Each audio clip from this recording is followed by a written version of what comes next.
존경하는 도민 여러분, 부안군 선거구 문화건설안전위원회 김정기 의원입니다.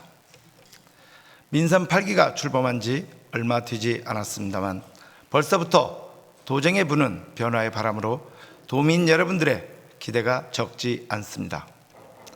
본 의원 역시 김건영 지사께서 도정 혁신을 성공적으로 이끌어 주시길 바라는 마음은 간절합니다. 이를 위해서는 도의회와 상생이 필수적이라는 점 지사께서도 익히 알고 계실 것이라 생각합니다. 특히 민선 8기 전북도정은 함께 혁신, 함께 성공, 새로운 전북이라는 가치를 내걸고 있습니다. 그만큼 도의회와 함께 손잡고 나아가는 상생도정은 선택이 아니라 필수일 것입니다. 그래서 오늘 본 의원의 도정 질문이 10분 수긍하기 어려운 제안으로 들리더라도, 그리고 비록 누군가에게는 폐부를 찌르는 아픔이 되더라도 함께하는 혁신 차원에서 역설하는 것으로 받아주시기 바라며 질문을 시작하겠습니다. 먼저 전라유학진흥원과 한국학호남진흥원의 통합 운영에 관해 묻겠습니다. 얼마 전 도의회 인사청문회에서 지역이라는 키워드가 핵심 쟁점으로 부각된 적이 있습니다. 지역에 전통하지 않은 인사를 향해 보내는 상식적인 우려였습니다. 하지만 다른 한편으로는 지역 이해라는 화두가 우리 스스로를 돌아보게 하는 계기이기도 했습니다. 그렇다면 우리는 전북의 인문, 지리, 역사, 문화에 대해서 얼마나 정통한가라는 지문에 직면을 했을 때 과연 자유롭다고 말할 수 있는가를 성찰해 보지 않을 수 없다는 것입니다. 예컨대 전북 유학의 역사적 유산에 관한 우리의 일천한 인식이 그렇습니다. 조선 500년 역사를 관통하는 통치 이념이었던 성리학이 우리나라에 도입된 시기가 고려 말 조선 초라는 사실은 비교적 많이 알려진 사실입니다.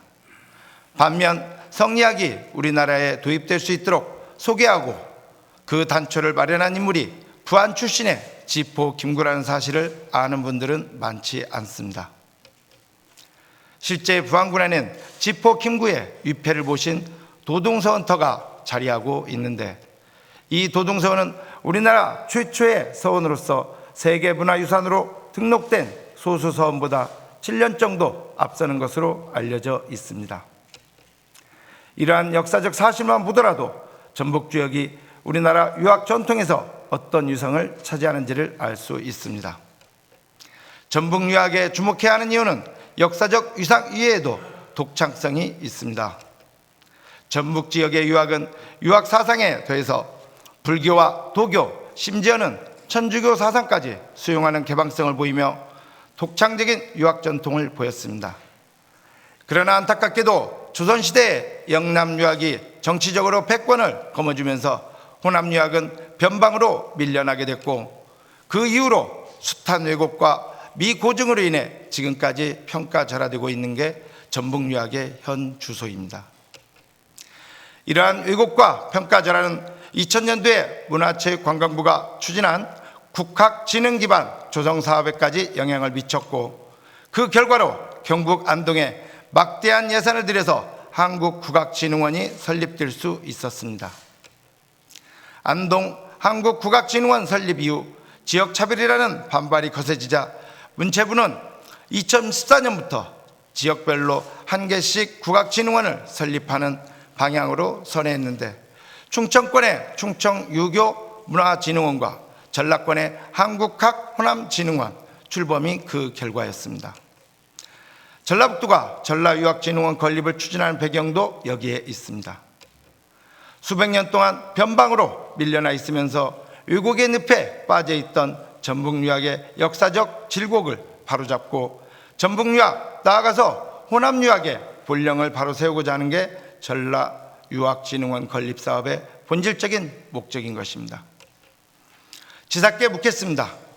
운영비와 사업비만 해도 연간 50억 원에 달하는 자료 소장 규모도 4만 8천여 점에 육박하는 수준의 광주 한국학호남진흥원은 전라권 국악진흥원의 원료임을 주장하고 있는데, 반면 전라유학진흥원은 이제 겨우 설립 계획이 가시화된 단계에 머물러 있는 상황입니다. 이런 상황에서 광주와 호남유학을 둘러싼 주도권 다툼을 불가피하게 할 수밖에 없게 됐습니다.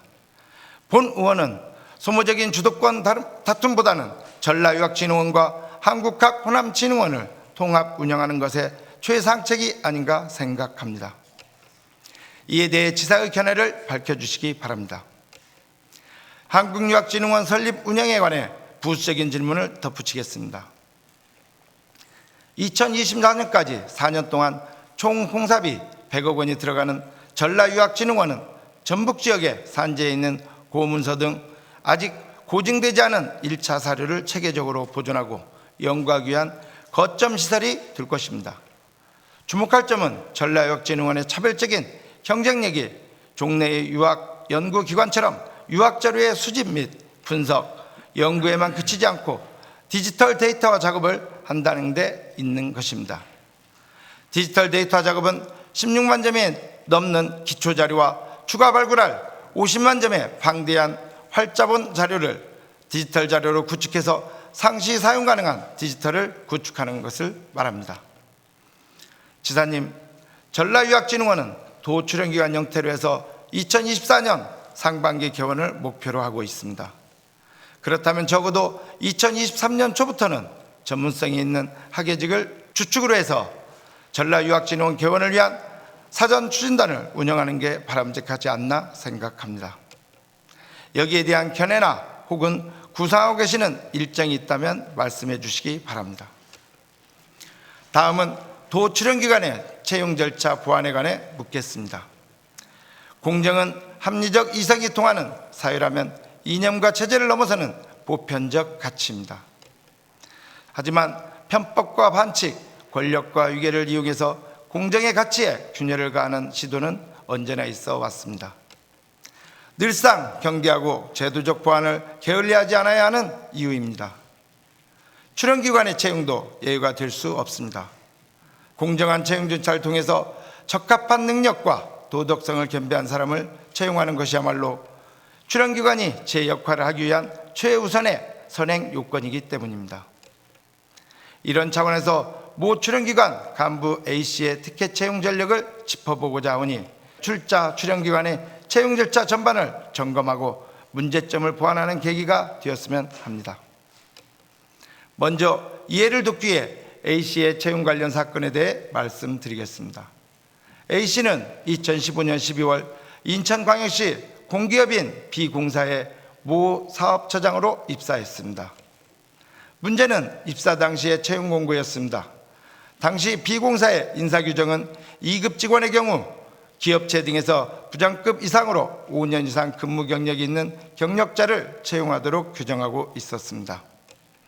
하지만 B공사는 이사회의 의결과 인천시장의 승인을 받지 않고 국제 교류협력, 국제회의 유치 관련 분야에서 10년 이상 경력자 또는 이 분야의 팀장 이상 관리자로 5년 이상 경력자로 요건을 완화해서 채용 공고를 냈습니다.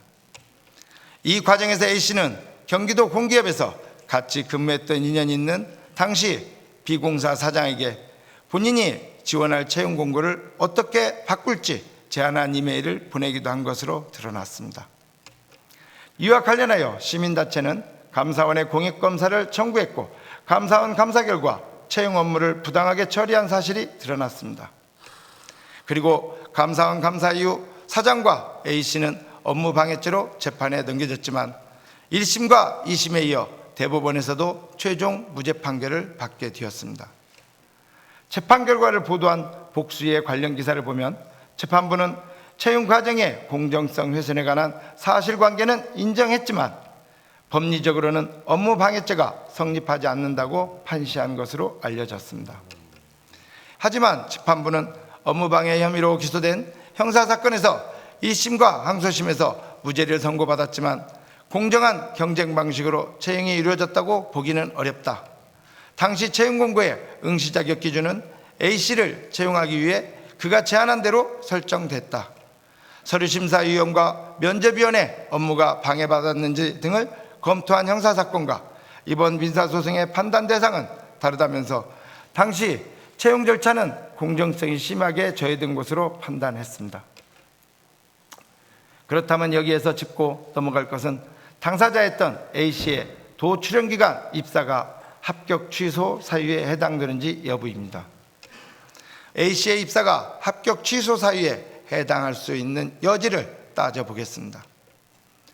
우선 해당 출연기관 인사규정 제19조에 따르면 경력, 학력 및 이력을 허위로 작성하거나 문서를 위조하여 채용된 자 또는 기타 사회통념상 채용 제한 사유가 있다고 인정되는 사람은 직원으로 채용될 수 없도록 되어 있습니다.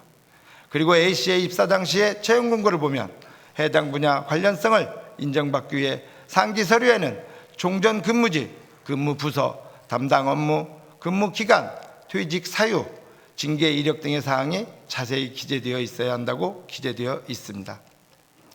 이와 함께 채용 공고에서는 입사 지원서의 허위 기재 및 연락, 불능, 증빙 자료가 없는 경력 등으로 발생되는 불이익은 응시자 본인의 책임으로 한다는 사항도 포함되어 있습니다.